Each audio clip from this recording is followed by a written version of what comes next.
말씀이 있는 교회, 그 말씀 전하는 교회, 말씀대로 살아가는 교회, 말씀의 빛 교회.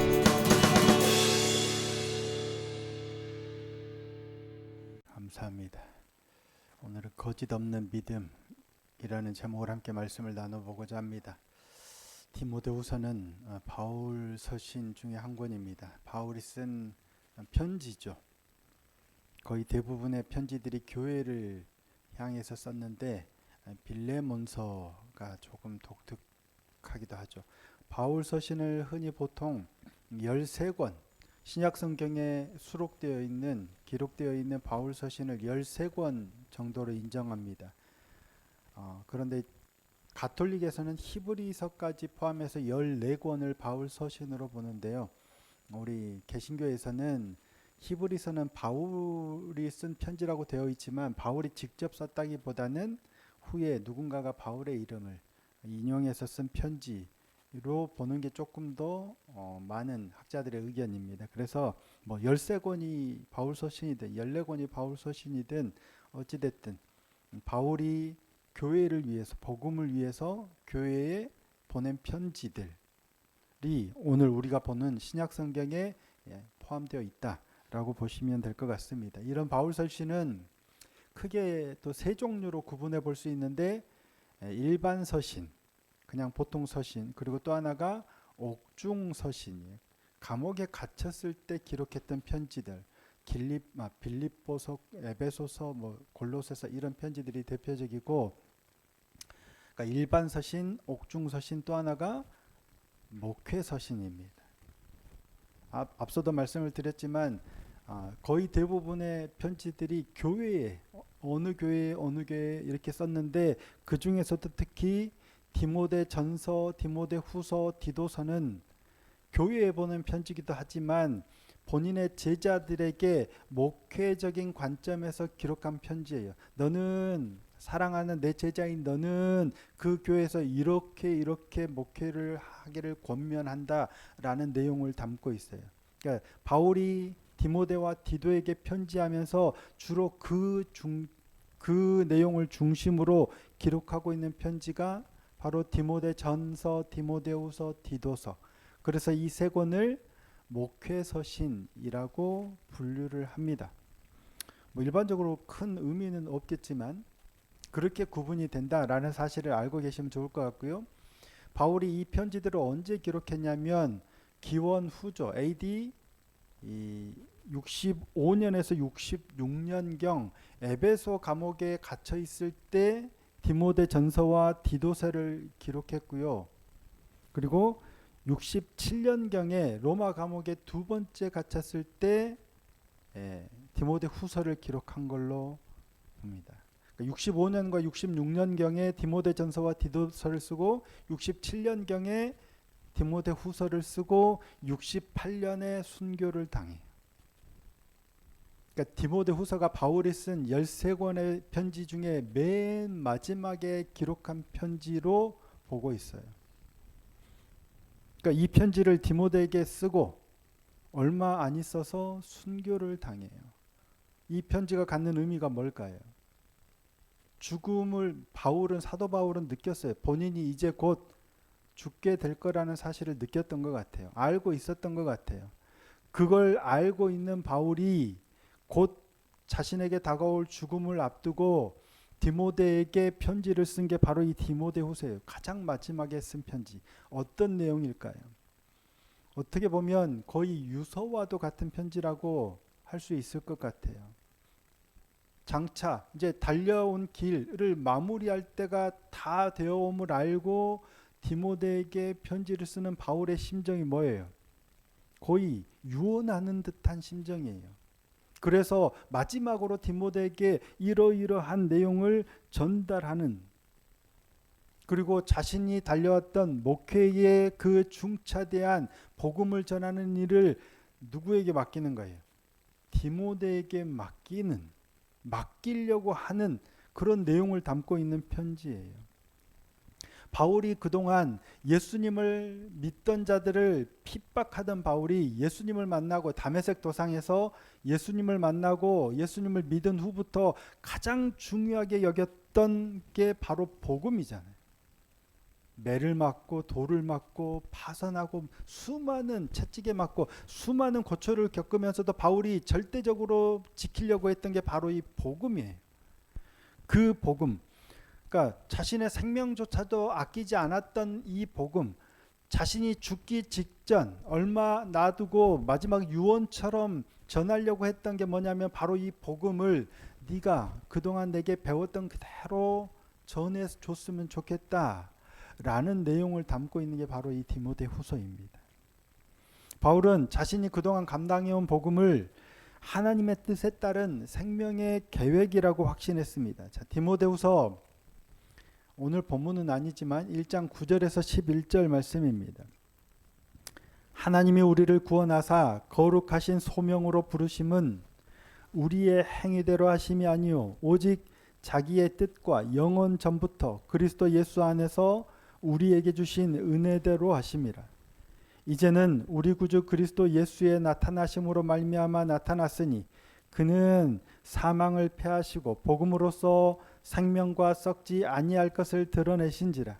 내가 이 복음을 위하여 선포자와 사도와 교사로 세우심을 입었노라.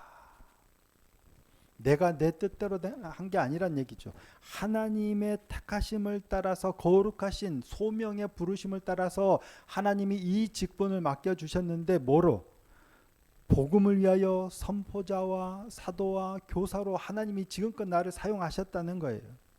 그런데 이제 곧 내가 하나님께로 갈 걸 알고 이 직분을 너에게 맡기기를 원한다는 거예요.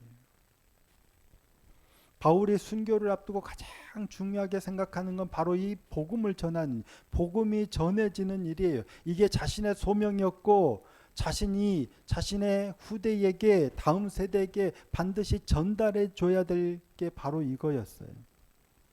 자신의 죽음으로 끝나지 않고 이 일이 계속되기를 바라는 소망, 그 소망이 가장 잘 담긴 책이 바로 이 디모데후서예요. 이 일을 계승할 사람이 누구예요? 디모데와 디도인데 그 중에서도 디모데입니다. 바울은 디모데를 자신의 이 사명을 계승할 후계자로 여겼어요. 모세의 후계자가 누구였어요? 예, 여호수아입니다. 모세에게 여호수아가 그랬던 것처럼, 엘리야에게 엘리사가 그랬던 것처럼, 그렇죠. 엘리야의 겉옷을 결국 엘리사가 입고 그 뒤를 수행하죠. 예수님께서 아버지께로 돌아가시면서 그 제자들에게 그 일을 맡기셨던 것처럼, 특별히 베드로와 요한이 그 직무를 많이 감당했죠. 바울에게 디모데가 바로 그런 존재였습니다. 그래서 바울은 디모데를 특별히 뭐라고 부르냐면 사랑하는 아들이라고 부릅니다. 자, 오늘 본문 2절 말씀입니다. 2절 함께 한번 읽어보시겠습니다. 시작. 사랑하는 아들 디모데에게 편지하노니 하나님 아버지와 그리스도 예수 우리 주께로부터 은혜와 긍휼과 평강이 내게 있을지어다. 아멘. 사랑하는 아들 디모데에게 편지하노니, 디모데가 바울의 아들이에요? 네, 바울은 결혼을 하지 않았습니다. 근데 사랑하는 아들이라고 부르는 건 뭐예요? 그만큼 내가 영적으로 너를 낳았다라는 거예요. 아들로 여기는 거예요. 디모데처럼 훌륭한 제자가 있는데 이방인인 디도도 있어요. 디도도 디모데의 전후서와 디도서가 목회 서신이잖아요. 그러니까 본인의 그 목회 사역을 잘 감당하도록 편지를 한 게 디모데와 디도인데 사랑하는 아들이라고 표현한 거는 디모데밖에 없어요. 바울의 제자가 굉장히 많습니다. 가장 대표적인 인물이 누가예요. 누가는 직업이 의사였습니다. 그런데 누가가 복음서도 기록했죠. 그게 무슨 복음이에요? 누가복음. 그리고 이어서 사도행전을 기록한 사람도 누가예요. 사도행전의 줄을 이루는 인물이 누구예요? 사도행전 내용에 가장 많은 분량을 이루는 사람이 누구예요? 바울이에요, 바울. 그 행적을 어떻게 알아서 누가가 사도행전을 기록했을까? 바울이 죽기 전에 마지막 감옥에 갇혔을 때 그를 돌본 사람이 바로 이 누가예요. 그리고 마가 요한도 있습니다. 마가 요한은 바나바의 생질이죠. 근데 바나바와 바울이 싸워서 헤어지게 만들었던 원인을 제공했던 사람이 이 마가 요한이거든요. 그런데 나중에는 바울과 화해합니다. 디모데후서 4장 11절입니다. 누가만 나와 함께 있느니라. 내가 올 때에 마가를 데리고 오라. 그가 나의 일에 유익하니라. 전에는 이 마가 요한이 함께 선교행하다가 힘들다고 가버렸거든요. 그 일 때문에 바나바와 싸워서 헤어졌는데 나중에는 이제 마지막에 거의 사역을 마무리할 때 누가만 나와 함께 있다고 그 마가 데리고 오라는 거예요. 그가 나의 사역에 유익하다는 얘기예요. 그러니까 화해할 뿐만 아니라 이 마가가 이 바울의 굉장히 중요한 동역자로 활동하고 있었다는 얘기예요. 그리고 잘 아시다시피 신라라는 제자도 있죠. 실루아노라고 하기도 하는데 바울과 2차 전도 여행 때 로마 감옥에 갇혔을 때 바울과 신라가 뭐래요? 찬송을 합니다. 그러자 옥문이 열리고 풀려나는 놀라운 일이 있잖아요. 그랬던 사람이 이 신라예요. 그러니까 바울에게는 굉장히 훌륭한 제자들이 많아요. 뭐 드로비모라든지 에라스도, 두기고, 가이오 등 수많은 제자들이 있는데 그 중에서도 단연 최고의 제자가 누구예요? 네, 디모데예요. 누가에게도 하지 않았고 마가 요한에게도 하지 않았고 신라에게도 하지 않았던 사랑하는 아들이라는 표현은 오직 디모데에게만 쓰고 있어요. 그리고 그에게 자신의 이 사명을 온전히 넘겨주려고 하고 있는 거예요. 그만큼 아끼고 신뢰하는 제자가 디모데였습니다. 이유가 뭘까요? 왜 디모데를 그렇게 좋아할까요? 바울은 이 디모데 후서를 쓰면서 그 디모데를 찾는데 내가 너 보기를 원한다. 굉장히 만나고 싶어요. 이 편지 쓰면서 이제 네가 나 대신 이 일을 해 라고 단순하게 그냥 위임하는 게 아니라 내가 너를 보기를 원한다. 엄청나게 보고 싶어하는 게 이 편지에 계속 드러납니다. 자, 4절입니다. 내 눈물을 생각하여 너 보기를 원함은 내 기쁨이 가득하게 하려 함이니 라고 얘기했죠. 자, 4장 9절에도 나옵니다. 너는 뭐예요? 어서 속히 내게로 오라. 너 보고 싶어. 어서 속히 내게로 와. 그리고 4장 21절에도 말합니다. 너는 겨울 전에 어서 와라. 이 겨울이 지나면 내가 어떻게 될지 몰라. 어서 와. 너 보기를 원해. 계속해서 반복해서 이 편지에 기록하고 있는 거예요. 너 보고 싶어. 얼른 와. 디모데를 향한 바울의 마음이 어떤 건지 이해가 되시죠?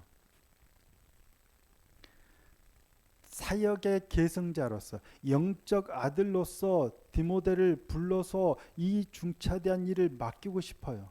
얼른 와서 보고 이 일을 넘겨주고 싶은 거예요. 그만큼 바울은 디모데를 얼른 만나서 그만큼 자신의 이 중요한 복음 사역의 임무를 그에게 연계해주고 싶은 거예요.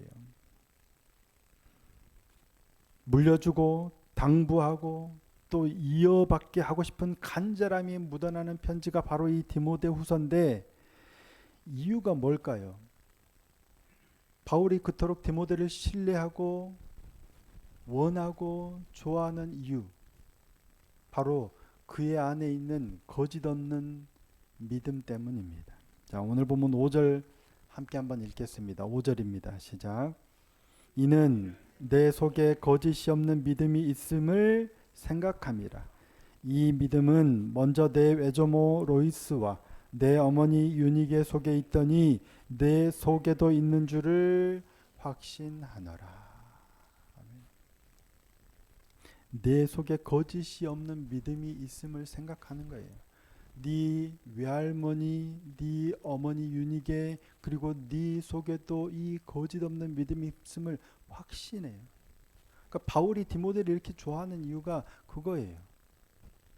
거짓 없는 믿음. 근데 이 거짓 없는 믿음이 어디서부터 온 거예요? 네, 가장 기본적으로 근본적으로는 하나님께로부터 온 건데 어디에요? 외할머니 로이스와 어머니 유니게로부터 온 거예요. 그들 안에 있는 믿음을 봤는데 너에게도 있구나.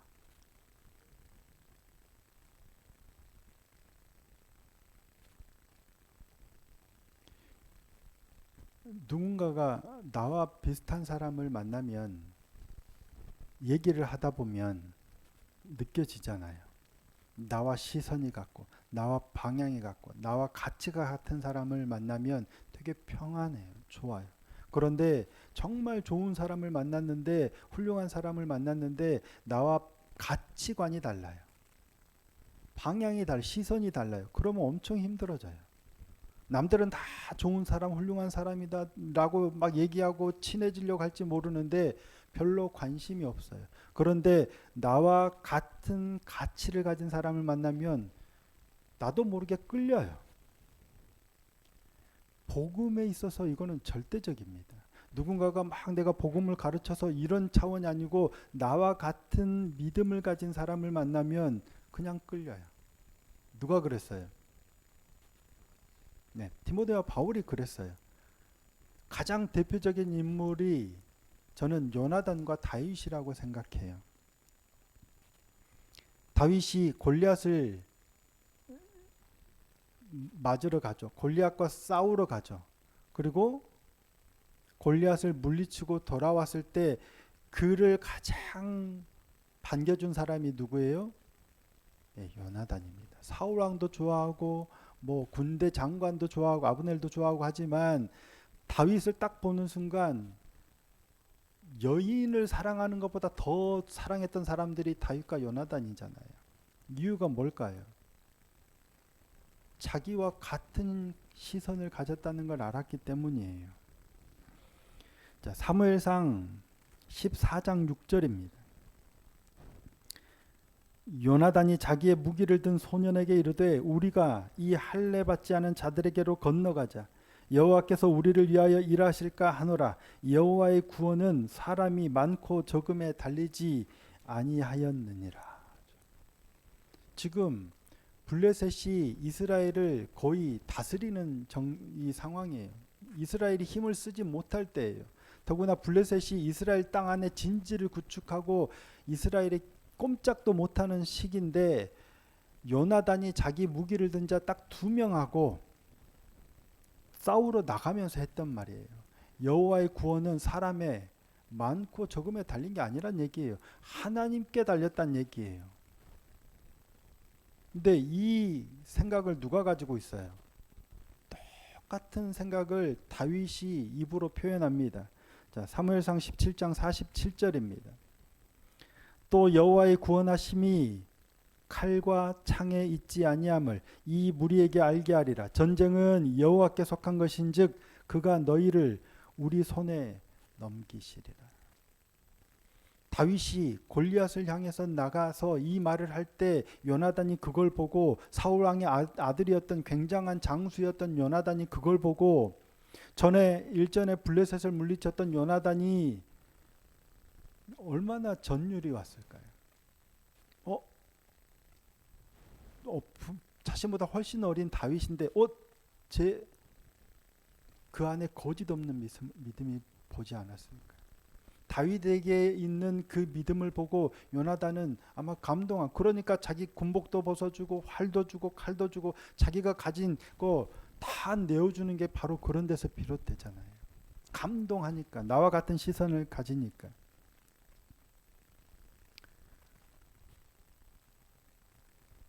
바울과 디모데의 관계가 그랬던 것 같아요. 그런데 디모데의 이 믿음이 어디서 왔어요? 외조모 로이스와 어머니 유니게에서. 중요한 건 우리가 그런 어른이 되어야 하지 않을까 하는 거예요. 저와 여러분이 먼저 그런 어른이 되어야죠. 그 가정의 믿음의 유산이죠. 외조모, 외할머니, 어머니, 할머니, 할아버지, 아버지는 없어. 이상하게. 외할머니, 어머니, 디모데. 어느 쪽이 되었든 훌륭한 믿음의 부모를 만나니 이와 같은 자녀가 나올 수 있다는 거예요. 우리가 우리 자녀에게 무엇을 물려주느냐는 대단히 중요하죠. 좋은 집을 물려주고 많은 돈을 물려주고 뭐 좋은 머리를 물려주고 좋지만 가장 중요한 건 바로 이 믿음의 유산이 아니겠습니까? 그런데 믿음의 유산은 믿어야지, 교회 다녀야지 말로 되는 게 아니라 자녀는 부모의 뒷모습을 보고 배운다고 우리가 정말 거짓없는 믿음으로 삶을 살아갈 때 그 모습을 보고 배워가지 않겠습니까? 또 하나의 측면은 우리가 누구와 함께 하느냐예요. 아버지, 할머니, 할아버지, 아버지도 있었겠지만 외할머니와 어머니의 믿음을 디모데는 배운 거예요. 물론 할아버지든 아버지든 할머니든 먼저 돌아가셨을지도 모르지만 영향은 외할머니와 어머니에게 받았어요. 디모데가 누구의 영향을 받을지는 아무도 모르잖아요. 누구와 함께하고 누구의 가치를 받아들이느냐가 그래서 중요한 거예요. 금묵자흑이라고 사실은 내가 누구와 함께하느냐가 굉장히 중요해요. 나와 같은 시선, 나와 같은 생각, 나와 같은 가치를 가진 사람들과 어울려야 돼요. 그런데 교회를 다닌다고 하면서도 하나님을 믿는다고 하면서도 세상의 가치를 가진 사람들과 어울리다 보면 나도 모르게 삶을 그쪽으로 가게 되는 거예요. 그래서 분별하고 우리 삶을 정돈해야 할 필요가 있는 겁니다.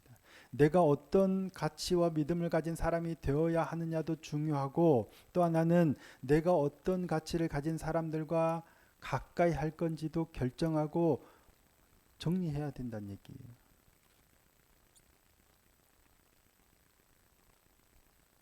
바울은 디모데에게서 자신과 같이 거짓없는 순수한 믿음을 보았죠. 단지 그런 가정과 그런 환경과 그런 사람들을 만난다고 해서 되는 건 아니겠죠. 내가 어떠해야 하는가가 가장 중요하겠죠.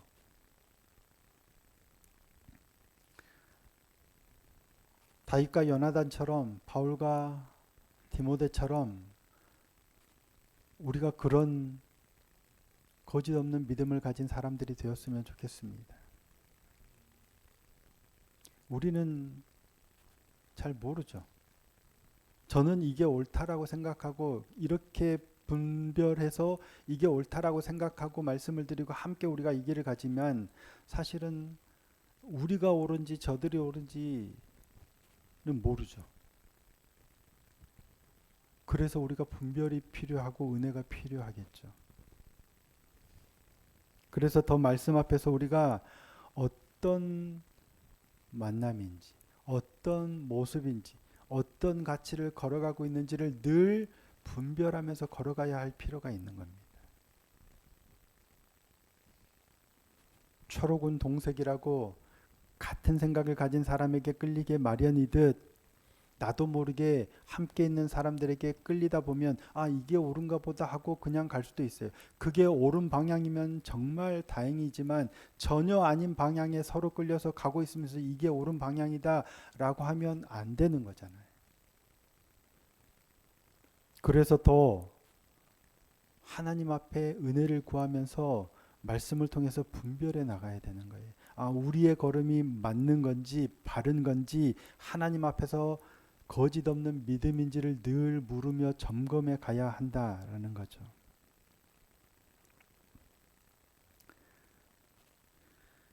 우리가 그렇게 바울과 디모데처럼 다윗과 요나단처럼 하나님 앞에 하나님을 향한 거짓 없는 믿음을 가진 그 순수함을 지키려 애쓰는 그러한 교회가 되었으면 좋겠습니다. 그로 인해서 우리 자녀들에게도 우리를 통하여 거짓 없는 믿음이 흘러가고 전해지는 그런 복된 가정이 되었으면 좋겠습니다. 지금은 우리도 자신하지 못하지만 특별히 우리 가족들이 연약하다고 해서 낙심할 일은 아닌 것 같습니다. 우리가 더 바르게 섬으로 우리의 모습을 통해서 우리의 그 믿음이, 외조모의 믿음이, 어머니의 믿음이, 아버지의 믿음이 자녀들에게 흘러가서 그 우리 안에 있는 거짓 없는 믿음을 보고 바울이 우리를 든든한 동역자로 삼을 수 있는 그런 놀라운 일들이 우리에게도 있었으면 좋겠습니다. 하나님의 은혜겠죠. 그렇게 순수함으로 아름답게 거짓 없는 믿음 가운데 세워져서 하나님 앞에 정말 귀하게 인정받고 쓰임받는 그런 복된 가정이 되시고 그런 복된 믿음의 사람들이 다 되시기를 예수님의 이름으로 축복합니다.